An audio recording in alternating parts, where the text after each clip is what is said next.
기도하겠습니다.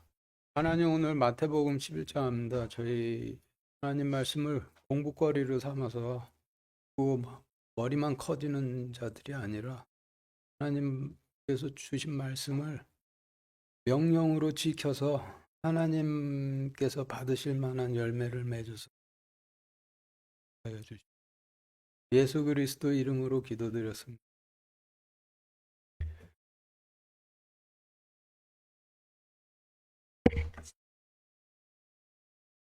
1절부터 3절까지 같이 읽겠습니다. 시작. 예수님께서 12제자에게 명령하기를 마치시고 그들의 도시들에서 가르치시며 선포하시려고 거기를 떠나시니라. 이제 요한의 감옥에서 그리스도께서 행하신 일들을 듣고 자기 제자들 중에 2사람을 보내어 그분께 이르되 선생님이 오실 그분이 오니까 아니면 우리가 다른 분을 기다리오리까 하니. 네, 지금 읽으신 말씀에서 3절 말씀이 요절인데, 침례 요한은 하나님께서 내가 가겠으니 너는 먼저 가 내 백성들을 좀 씻겨 놓으라 보내신 자죠. 그런 침례 요한이 하나님이신 주님을 선생님이라고 부르며 선생님이 오실 그분이 오니까 아니면 우리가 다른 분을 기다리오리까 라고 하고 있으니, 침례 요한도 하나님 명령을 지킨 자이기는 하지만은 보질 못하고 있는 소경이라는 의미가 되는 거죠. 4절부터 6절까지 같이 읽겠습니다. 시작. 예수님께서 그들에게 대답하여 이르시되 가서 너희가 듣고 보고 보는 그것들을 요한에게 다시 보이되 곧 눈먼 자들이 시력을 받으며 다리 저는 자들이 걸으며 나병 환자들이 정결하게 되며 귀먹은 자들이 들으며 죽은 자들이 일으켜지며 가난한 자들에게 복음이 선포된다 하라. 누구든지 나로 인하여 실족하지 아니할 자는 복이 있도다 하시니라. 네, 지금 읽으신 말씀의 단어들을 정리해 보면 표 1과 같이 예수님은 하나님이시고 요한에게 다시 보이되라고 하시면 소경인 침례 요한이 다시 보게 하되라는 의미. 눈먼 자들은 말씀을 봐도 깨닫지를 못하는 자들을 의미하니 눈먼 자들이 시력을 받으며라고 하시면 말씀을 봐도 깨닫질 못하는 자들이 깨달으며라는 의미이고, 다리 저는 자들은 하나님 왕국으로 들어가려 하질 않는 자들을 의미하니 다리 저는 자들이 걸으며라고 하시면 하나님 왕국으로 들어가려 하질 않던 자들이 하나님 왕국으로 들어가며라는 의미이고, 나병 환자는 영이 부정한 자들을 의미하니 나병 환자들이 정결하게 되며라고 하시면 영이 부정한 자들의 영이 정결하게 되며라는 의미이고, 귀먹은 자들은 말씀을 들어도 깨닫지를 못하는 자들을 의미하니 귀먹은 자들이 들으며라고 하시면 말씀을 들어도 깨닫질 못하는 자들이 말씀을 듣고 깨달으며라는 의미이고, 죽은 자들이라 하시면 영이 죽은 자들을 의미하니 죽은 자들이 일으켜지며라고 하시면 영이 죽은 자들의 영이 다시 살아나며라는 의미이고, 가난한 자들은 먹을 것, 입을 것, 거할 곳이 없는 자들을 의미하는데, 성경은 육신에 관한 말씀이 아니라 영혼에 관한 말씀이니 가난한 자라 하시면 영을 위해 먹을 것, 입을 것, 거할 곳이 없는 자들을 의미하겠죠. 그래서 가난한 자들에게 복음이 선포된다 하시면 영을 위해 먹을 것, 입을 것, 거할 곳이 없는 자들에게 먹을 것, 입을 것, 거할 곳을 나누어 주신다라는 의미. 나로 인하여라고 하시면 나의 외모를 보고라는 의미가 되죠. 그래서 지금까지의 설명을 4절부터 6절 말씀에 대입해 보면은 요저표 2와 같이 하나님께서 그들에게 대답하여 이르시되 가서 너희가 듣고 보는 그것들을 소경인 침례 요한에게 다시 보여주되 곧 말씀을 보아도 깨닫지를 못하는 자들이 깨달으며 하나님 왕국으로 들어가려 하지 않던 자들이 하나님 왕국으로 들어가며 영이 부정한 자들이 정결하게 되며 말씀을 들어도 깨닫질 못하던 자들이 듣고 깨달으며 영이 죽은 자들이 다시 일으켜지며 영을 위해 먹을 것 입을 것 거할 곳이 없던 자들에게 영을 위한 먹을 것 입을 것 거할 곳을 나누어 주신다 하라.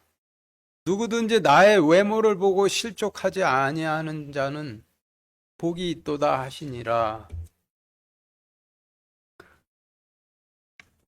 라고 정리가 되는데, 하나님께서 침례 요한이 보낸 두 명의 제자들에게 침례 요한이 나의 외모를 보고 실족해 나를 선생님이라 하고 있으니 침례 요한에게 가서 내가 하나님만이 하실 수 있는 일을 하고 있다 전하라 명령하셨다라는 말씀이죠.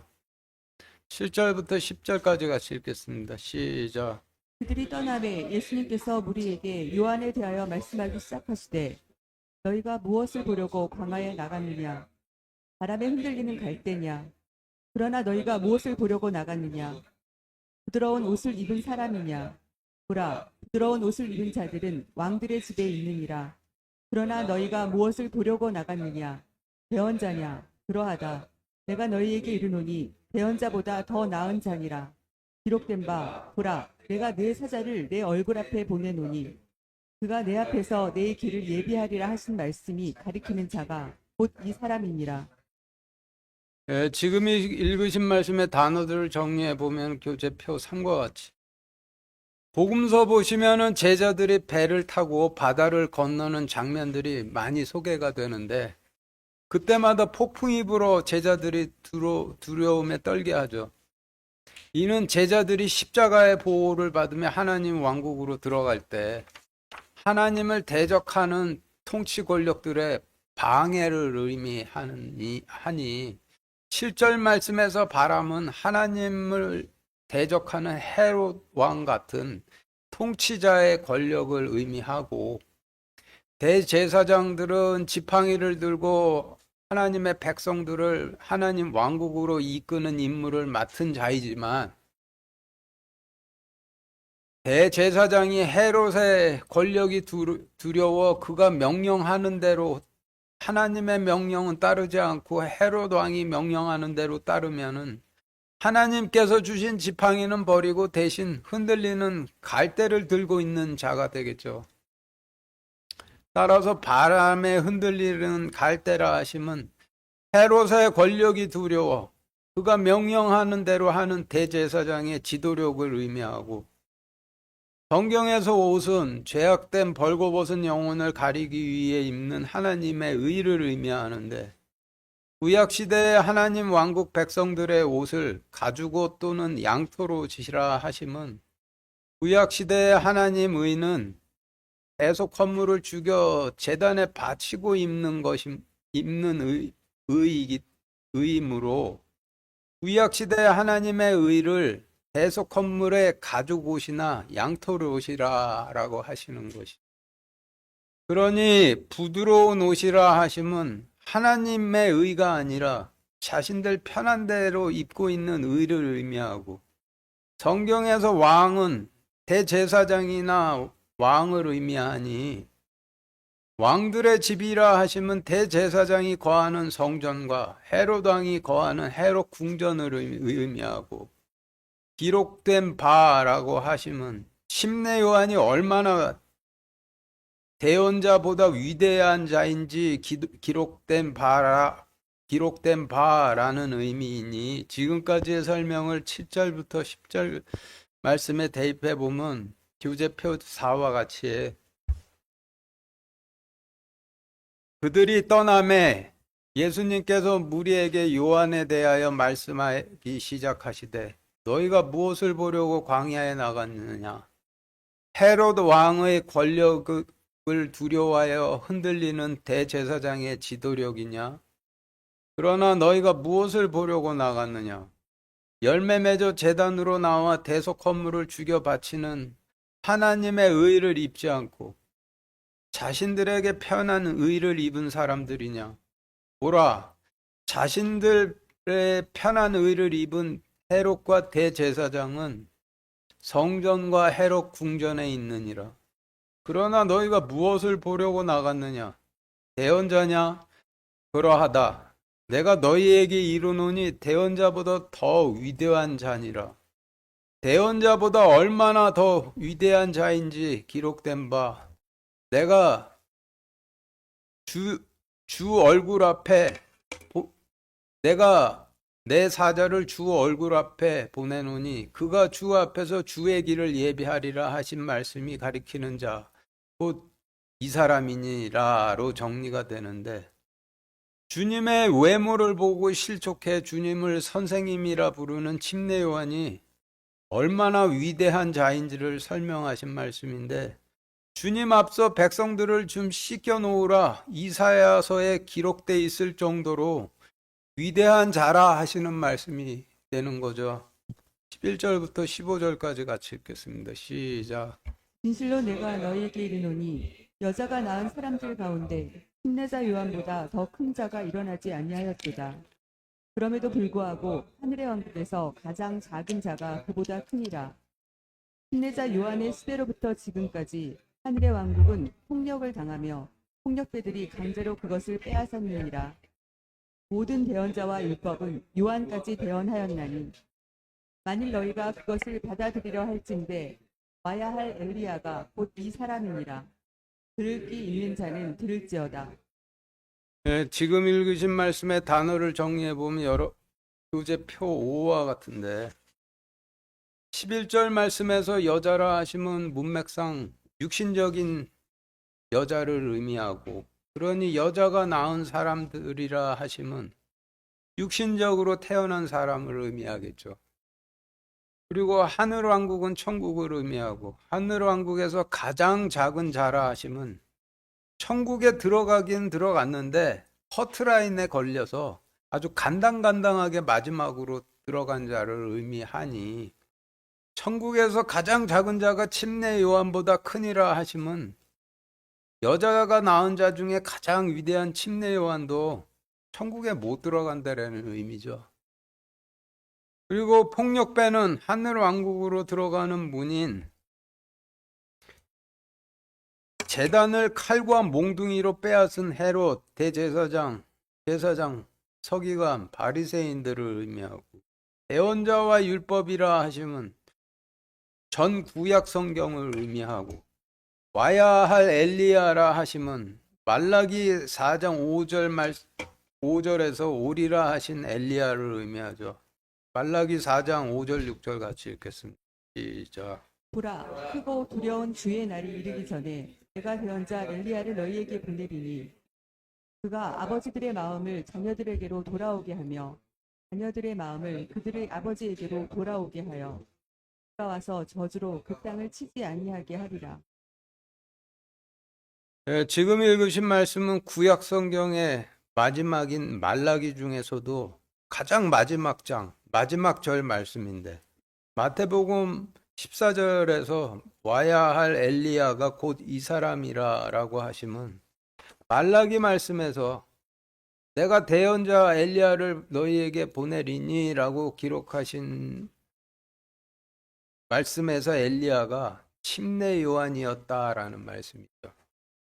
그래서 지금까지의 설명을 11절부터 15절 말씀에 대입해 보면 교재표 6과 같이, 진실로 내가 너희에게 이르노니 육신으로 태어난 자들 중에 침례자 요한보다 더 위대한 자가 일어나지 아니하였도다.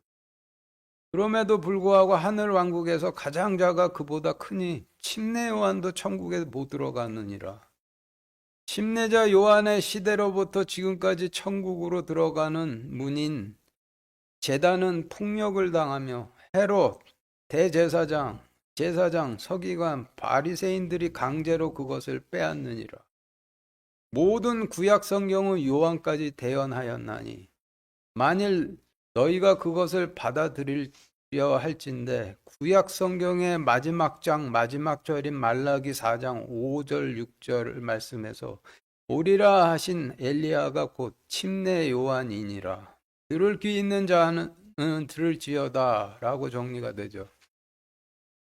말라기 4장 5절 다시 같이 읽겠습니다. 시작. 보라, 크고 두려운 주의 날이 이르기 전에 내가 대언자 엘리야를 너희에게 보내리니 아버지들의 마음을 자녀들에게로 돌아오게 하며 자녀들의 마음을 그들의 아버지에게로 돌아오게 하여 그가 와서 저주로 그 땅을 치지 아니하게 하리라. 예, 주님께서 7절부터 14절 말씀에서 침례 요한이 얼마나 위대한 자인지에 대해 자세히 설명하시고 거기에 덧붙여 말라기 4장 5절 말씀에서 보내리라 하신 엘리야가 침례 요한이라 하신 후 들을 귀 있는 자들은 들으라 라고 하셨는데 그 의미는 침례 요한에 대해서 들을 귀 있는 자들은 들으라 하시는 의미가 아니죠. 여기서 들을 귀 있는 자는 들으라 라고 하신 의미는 말라기 4장 5절 6절에 기록된 바와 같이 내가 크고 두려운 주의 날에 주이고 침례 요한이 먼저 와 좀 씻겨놓지 않았다라면은 유대 왕국을 저주로 하나도 남기질 않고 쓸어버렸을 주이고 지금이 구약 시대의 마지막 때임을 들을 귀 있는 자들은 들으라 라고 하시는 의미가 되죠. 16절부터 19절까지 같이 읽겠습니다. 시작. 그러나 내가 이 세대를 어디에 비유할까? 이 세대는 마치 장터에 앉아 자기 동무들을 부르며 이르기를 우리가 너희를 향해 피리를 불어도 너희가 춤추지 아니하였고 우리가 너희를 향해 애곡하여도 너희가 애통하지 아니하였다 하는 아이들과 같도다. 요한이 와서 먹지도 아니하고 마시지도 아니하며 그들이 말하기를 그가 마귀 들렸다 하더니 사람의 아들이 와서 먹고 마시매 그들이 말하기를 보라 음식을 탐하는 자요 포도즙을 많이 마시는 자요 세리와 죄인들의 친구로다 하는도다. 그러나 지혜는 자기 자녀들로 말미암아 의롭게 되느니라 하시니라. 예, 지금 읽으신 말씀의 단어를 정리해 보면 교재표 7과 같이 침례 요한은 대제사장으로 성전 제단에서 백성들이 바치는 대석 건물을 받아야 할 자인데 성전 제단을 폭력배들인 헤롯 왕 말씀을 팔아먹은 대제사장, 제사장, 서기관, 발인들에게 빼앗겨 광야로 쫓겨났으니 침례 요한이 와서 먹지도 아니하고라고 하시면 백성들이 제단에 나와 바치는 침례 요한이 제사장이지만은 광야로 쫓겨나서 백성들이 제단으로 나와 바치는 대석 건물을 받지도 못하였다라는 의미이고 마시지도 아니하매라고 하시면 역시 제단을 빼앗겨 포도로 열매를 맺어 제단으로 나온 백성들의 맛을 보지도 못하매라는 의미인데 성경에서 이를 포도를 짜서 포도즙을 마신다라고 하십니다. 그리고 사람의 아들은 하나님이시니 먹고라 하시면 백성들이 주님 발 앞으로 직접 나와 대접하는 양을 대속 선물로 받으시고라는 의미이고 마시매라고 하시면 포도로 열매 맺어 주님 앞으로 나온 백성들의 맛을 보시매라는 의미가 되니 지금까지의 설명을 16절부터 19절 말씀에 대입해 보면은 교재표 8과 같이 그러나 내가 이 세대를 어디에 비유할까? 이 세대는 마치 장터에 앉아 자기 동무들을 부르며 이르기를 우리가 너희를 향해 피리를 불어도 너희가 춤추지 아니하였고 우리가 너희를 향해 애곡하여도 너희가 애통하지 아니하였다 하는 아이들과 같도다. 대제사장인 침례 요한이 와서 성전 제단을 폭력배들에게 빼앗겨 광야로 쫓겨나 백성들이 제단으로 나와 바치는 대속 건물을 받지도 못하고 포도로 열매 맺어 제단으로 나온 백성들의 맛을 보지도 못하며 그들이 말하기를 그가 마귀 들렸다 하더니 크고 두려운 주의 날에 하나님께서 임하셔 주님께로 직접 나와 대접하는 양을 대속 건물로 받으시고 포도로 열매 맺어 나온 백성들의 맛을 보시매 그들이 마르기를 보라 음식을 탐하는 자요 포도즙을 많이 마시는 자요 하나님을 섬기다 성전에서 쫓겨난 레위인들과 죄인들의 친구로다 하는도다. 그러나 지혜는 크고 두려운 주의 날에 주를 알아보고 저주를 피해 주께로 나오는 영혼들을 낳느니라 하시니라라고 정리가 되는데, 아무리 씨를 뿌려도 그 씨가 가라지시면은 그 씨로 열매 맺은 자들은 마지막 때 아무리 보여주셔도 보질 못하고 들려주셔도 듣지를 못하고 아무리 오라 하셔도 꿈쩍도 하지 않는 덥지도 차지도 않은 자들로 머물다가 결국 하나님 심판에 전부 넘겨지게 될 것이라는 뜻의 말씀이 되죠. 20절부터 24절까지 같이 읽겠습니다. 시작. 그때 그분께서 능력 있는 일들을 가장 많이 행하신 도시들이 회개하지 아니하므로 그 도시들을 꾸짖기 시작하시니라. 고라시나 내게 화가 있을지어다. 벳세다야 내게 화가 있을지어다. 너희 안에서 행한 능력 있는 일들을 두로와 시돈에서 행하였더라면 그들이 벌써 오래전에 굵은 베옷을 입고 뱃속에서 회개하였으리라. 그러나 내가 너희에게 이르노니 심판날에 두로와 시돈이 너희보다 견디기 쉬우리라. 가버나움아 내가 하늘에까지 높여졌으나 지옥에까지 떨어지리라. 내 안에서 행한 능력 있는 일들을 소돔에서 행하였더라면 그 도시가 이날까지 남아 있었으리라. 그러나 내가 너희에게 이르노니 심판날에 소돔 땅이 너보다 견디기 쉬우리라. 예, 지금 읽으신 말씀의 단어들을 정리해 보면 교재표 9와 같이, 두로는 알파벳을 만든 페니키아 도시국가 중 하나로 북아프리카의 튀니지를 식민지로 개척해 밀을 들여다 팔던 인구 4만 명의 부유한 도시 국가였다라고 하는데, 그런 부국이 주님 오시기 332년 전 페르시아를 정복하러 가는 알렉산더가 가는 길에 항복을 권했더니, 알렉산더가 도대체 누구냐?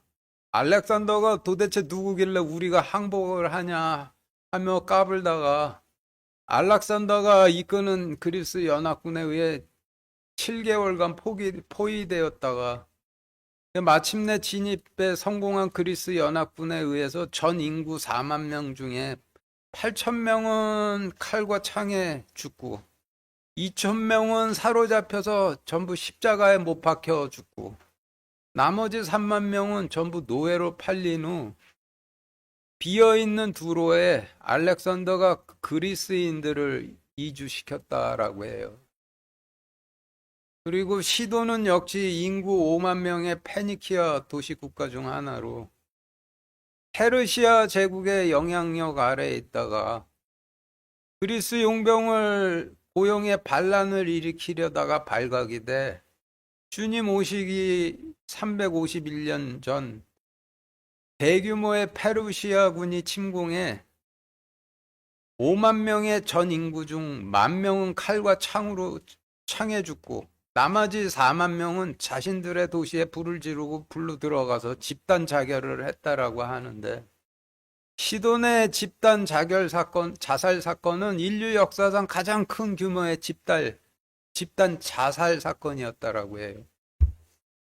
같은 페니키아 국가에 속한 두로와 시돈 중에 시돈이 BC 351년 페르시아군에 의해 먼저 멸망을 하고 그 뒤를 이어 19년 후인 BC 332년 두로가 알렉산더가 이끄는 그리스 연합군에 의해 멸망을 한 거죠.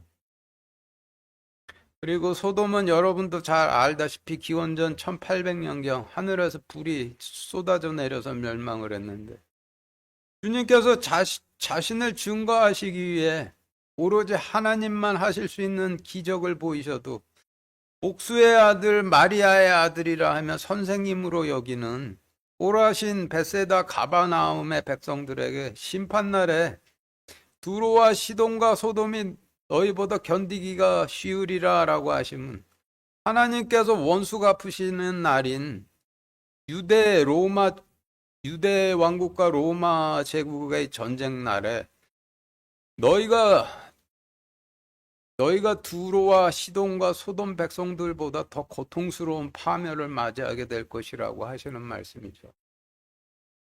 그리고 성경에서 굵은 베옷은 자신이 입고 있던 옷을 찢고 입는 옷인데, 옷은 자신의 벌거벗은 죄악된 영혼을 가리기 위해 입는 하나님의 의를 의미하니 자신이 입고 있던 옷을 찢는다라고 하시면 자신이 의라고 여기고 입고 있던 의를 찢어버린다라는 의미이고, 붉은 베옷은 거칠기가 짝이 없는 옷으로 하나님 말씀을 팔아먹은 자들이 입고 있는 부드러운 옷이라 하시는 그들의 의도 아니고, 그렇다고 하나님 백성이 입고 있는 양털옷이나 가죽옷이라 하시는 하나님의 의도 아니고, 도시를 떠나 광야로 나간 백성들이 하나님 왕국으로 들어가길 구하기 위해 입는 회개의 의를 의미하겠죠.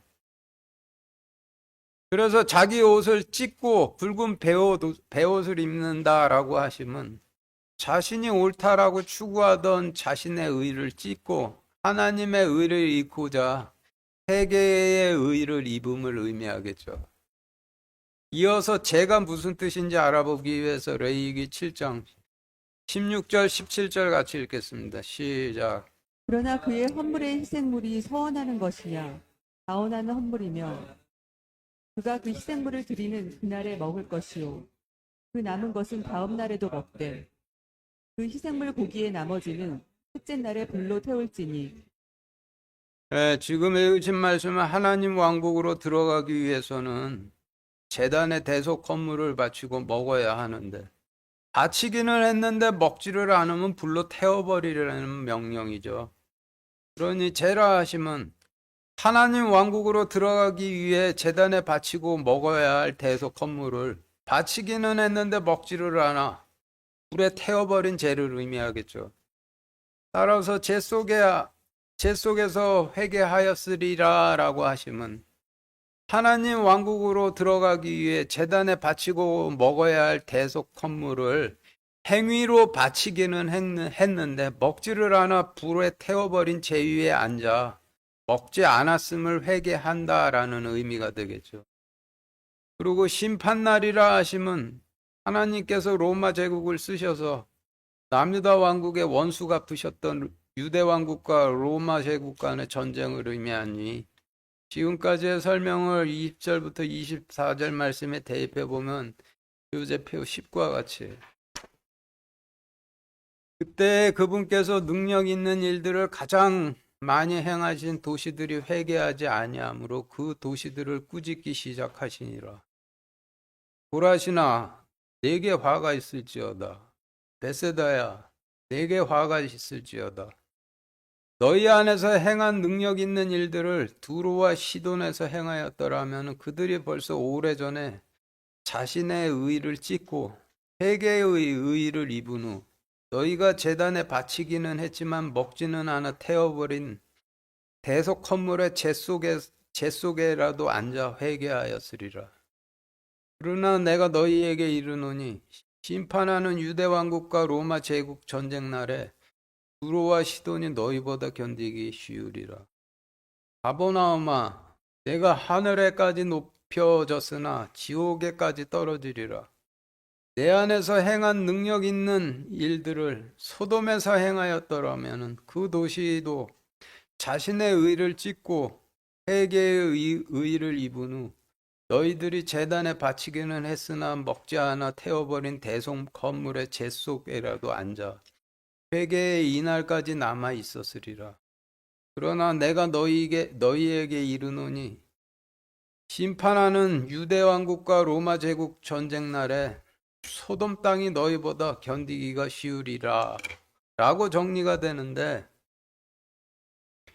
요세푸스의 유대 전쟁사에 따르면은 유대 로마 전쟁 때 로마군이 베세다 고라신 가버나움을 포함한 갈릴리 지역에 초토화 작전을 벌였다라고 하는데, 로마군의 초토화 작전은 전부 죽이고 불태운 후 마지막으로 소금까지 뿌리는 작전을 의미한대요.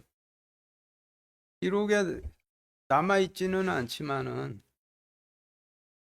로마군의 초토화 작전 이후 베세다라는 도시는 이름 자체가 사라졌다라고 하고, 고라시는 로마군의 초토화 작전 이후 2세기 후반까지 유대 문헌에서 아무런 기록을 찾아볼 수가 없다라고 하고, 아브라함은 4세기 동로마인들이 들어와 재건하기까지 완전히 폐허였다 하는데, 아무런 기록이 남아있지 않다 해도 두로와 시돈이 어떻게 멸망했는지에 대한 기록을 통해 베세다 고라신 가버나움이 유대 로마 전쟁 때 어떻게 멸망했었을지 충분히 짐작해 볼 수 있죠. 21절부터 24절까지의 말씀은 성취되기까지 33년밖에 걸리지를 않았는데, 주님을 외모로 보고 끝까지 선생님이라 부르면서 덥지도 차지도 않아 주님께서 뱉어내신 백성들의 최후를 설명하신 말씀이 되죠. 25절부터 27절까지 같이 읽겠습니다. 시작. 그때 예수님께서 응답하여 이르시되 오 하늘과 땅의 주이신 아버지여 아버지께서 이것들을 지혜롭고 분별 있는 자들에게는 숨기시고 아기들에게는 드러내셨사오니 감사하나이다. 과연 그러하옵나이다. 아버지여 그리하심이 아버지 보시기에 좋았나이다.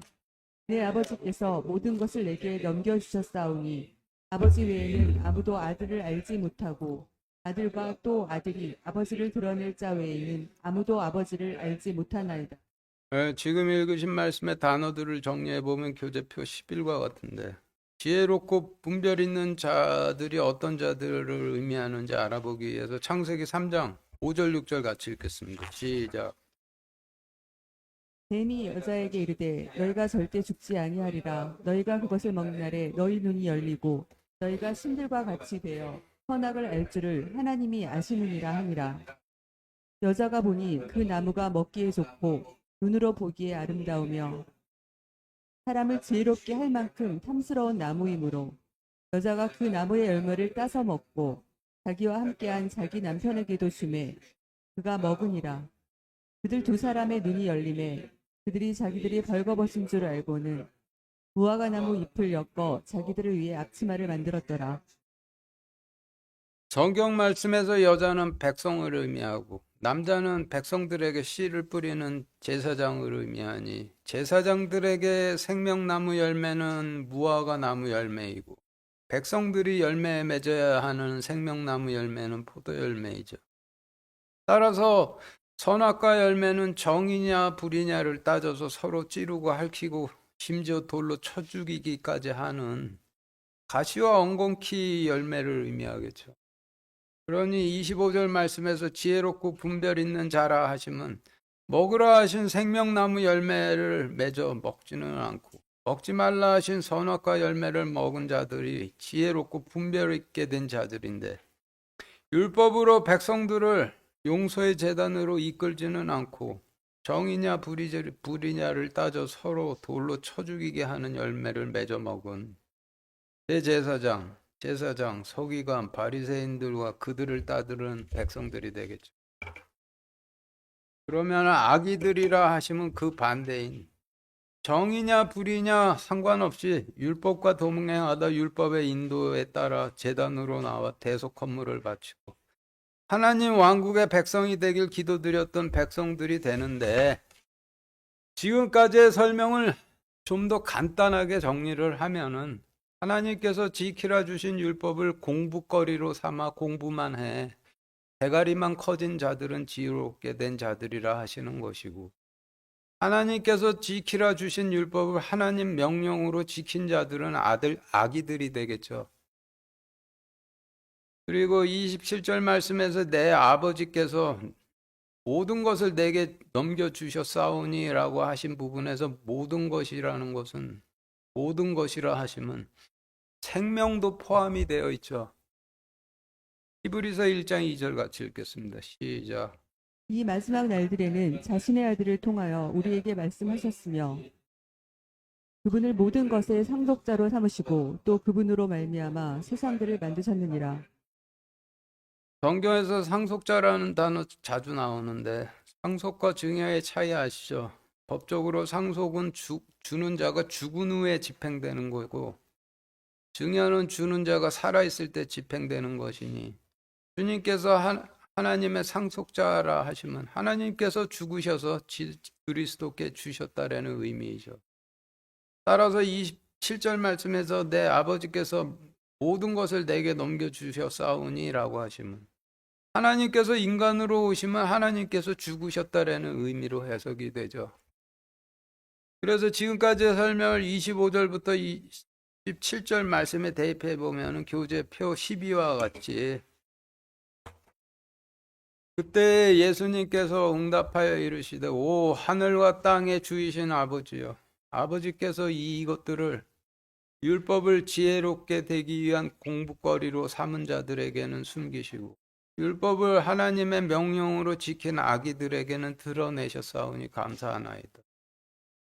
과연 그러하옵나이다. 아버지여 그러하심이 아버지 보시기에 좋았나이다. 내 아버지께서 아버지의 생명까지도 내게 넘겨주셨사오니 아버지 외에는 아무도 아들을 알지 못하고 아들과 또 아들이 아버지를 드러낼 자 외에는 아무도 아버지를 알지 못하나이다.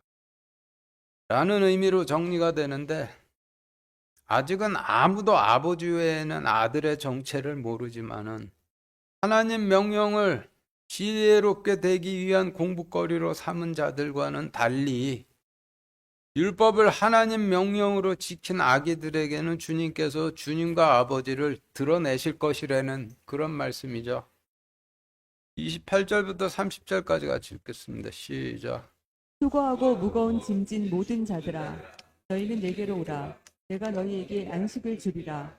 나는 마음이 온유하고 겸손하니 너희 위에 내 멍에를 메고 내게 배우라. 그리하면 너희가 너희 혼을 위한 안식을 찾으리니 내 멍에는 쉽고 내 짐은 가벼우니라 하시니라. 네, 지금 읽으신 말씀은 아직은 아버지 외에는 아무도 아들의 정체를 모르지만은 율법을 하나님 명령으로 지킨 아기들에게 주님과 아버지를 드러내시기 위해 부르시는 말씀이죠.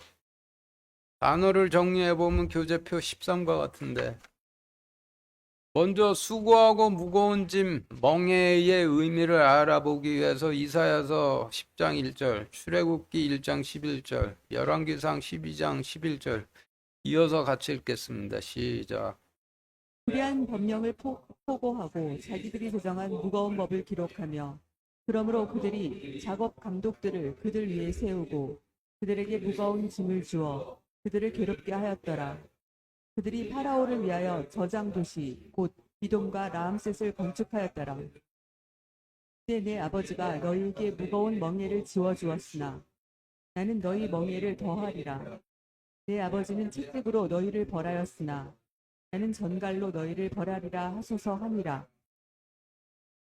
네, 지금 읽으신 말씀은 전부 멍에와 무거운 짐을 정의하시는 말씀들인데 정리해 보면 표 13과 같이 이사야서 10장 1절 말씀을 통해 보면은 멍에는 불의한 법령을 의미하고 짐은 무거운 법을 의미하죠. 이어서 출애굽기 1장 11절 말씀을 통해 보면 멍에는 작업 감독을 백성들 위에 세움을 의미하고 짐은 바로가 지어준 무거운 짐을 의미하고 열왕기상 12장 11절 말씀을 통해 보면은 멍에는 왕이 지어주는 멍에를 의미하고 짐은 채찍으로 벌함을 의미하죠. 따라서 정리해 보면은 멍에는 불의한 법령을 의미하고 무거운 짐은 무거운 법을 의미하는데 도저히 지킬 수 없는 불의한 법령을 주고 지키지 못했을 때 채찍질로 처벌하는 것이 무거운 법이 되죠. 따라서 지금까지의 설명과 마태복음 말씀을 비교해 보면은 표 14와 같이 마태복음 11장 28절 수고하고 무거운 짐진 모든 자들아 라고 하신 말씀에서 수고는 하나님 말씀을 팔아먹은 왕과 대제사장이 백성들에게 지어준 도저히 지킬 수 없는 불의한 법령을 의미하고 무거운 짐은 도저히 지킬 수 없는 불의한 법령을 지키지 못했을 때 가해지는 처벌에 관한 무거운 법을 의미하죠. 그리고 내게로 오라 하심은 율법을 하나님 명령으로 지켰던 아기들에게 주께서 여기 있으니 주 앞으로 나오라 라는 의미이고 내가 너희에게 안식을 주리라라고 하심이 무슨 뜻인지 알아보기 위해서 마태복음 11장 28절 27절 이어서 같이 읽겠습니다. 시작. 수고하고 무거운 짐진 모든 자들아 너희는 내게로 오라. 내가 너희에게 안식을 주리라. 내 아버지께서 모든 것을 내게 넘겨주셨사오니 아버지 외에는 아무도 아들을 알지 못하고 아들과 또 아들이 아버지를 드러낼 자 외에는 아무도 아버지를 알지 못하나이다. 예, 27절 말씀을 통해 28절 말씀을 볼 때 너희에게 안식을 주리라라고 하시면 율법을 하나님 명령으로 지켰던 아기들에게 내 앞으로 나오면 내가 아들과 아버지를 드러내 주시겠다라는 의미가 되죠. 그리고 나의 마음이 온유하고 겸손하니라고 하시면 나의 법령은 온유와 겸손이라는 의미이고 내 멍에를 메고 내게 배우라라고 하시면 내 법을 메고 인도를 받으라라는 의미이고 너희 혼을 위한 안식을 찾으리니라고 하시면 너희 혼이 거할 성령님을 찾을 것이라는 의미의 말씀이죠. 그래서 지금까지의 설명을 28절부터 30절 말씀에 대입해 보면은 교재표 15와 같이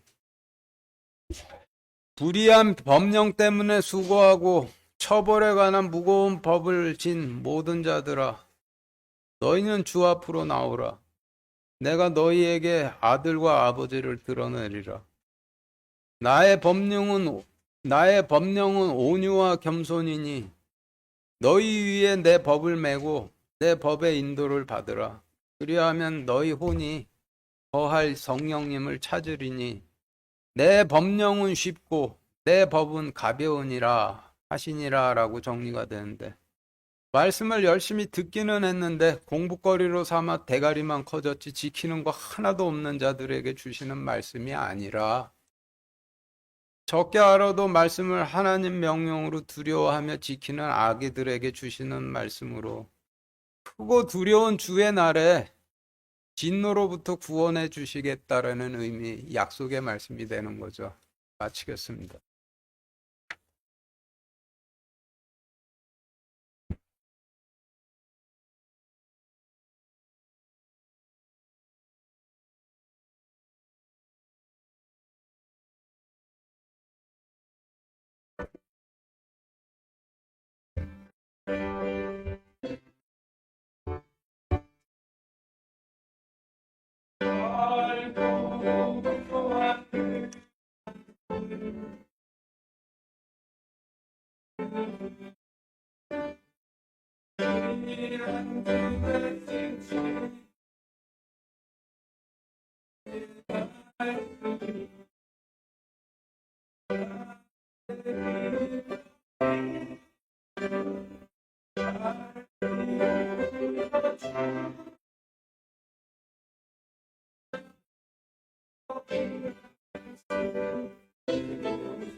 하나님, 그 말씀을 보고 열심히 보고 들어서 공부해서 그 지혜롭게 된 자들이 하나님의 진노의 꽹과리들이라는 것을 깨닫도록 허락해 주시기 감사드립니다.